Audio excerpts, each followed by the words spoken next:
the power of a call to action and why yours probably isn't clear enough. You've likely heard the expression that marketing is a lot like dating.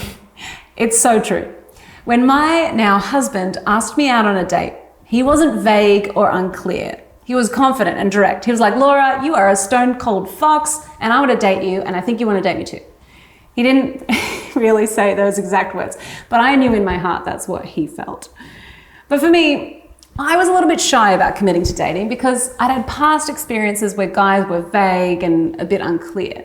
So I really needed someone to be direct and upfront. And because I knew Nath was ready to start a relationship, or at the very least go on a couple of dates, I found it easier to take the leap and make a commitment to go on a date with him. But in business, so often I see people dancing around the point, flirting, but never leading their customer to take the next step. And I think this is because we don't want to come across as salesy or pushy, which I totally get. And I don't want you to come across like that either. But let me tell you this, vague, unclear calls to action mean that your customer second guess whether they should buy from you. Just like a vague question about going on a date makes you feel unsure. It's the same thing. So today, I've got 3 ways to help you create a strong call to action on your website. First thing you need to use confident, clear language.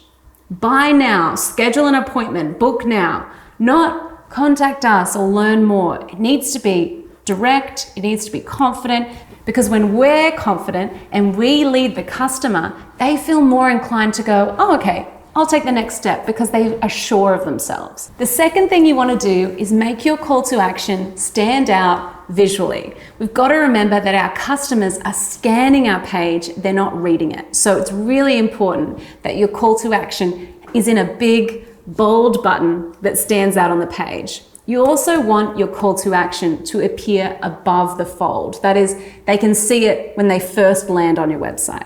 The third thing, you want to keep it simple and only use 1 to 2 types of calls to action.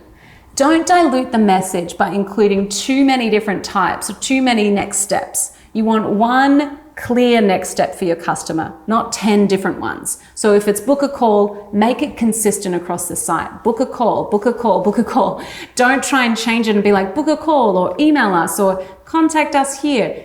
Make it consistent. The only other call to action you may have is for a freebie or a lead magnet. And this is called a transitional call to action. So they're probably the only 2 types of calls to action that I'd advise you to have on your site. So I hope that helps you to understand the power of a clear call to action. In the words of Brené Brown, clear is kind. So if you want to be kind to your customer, you need to get clear in your calls to action. Go get them.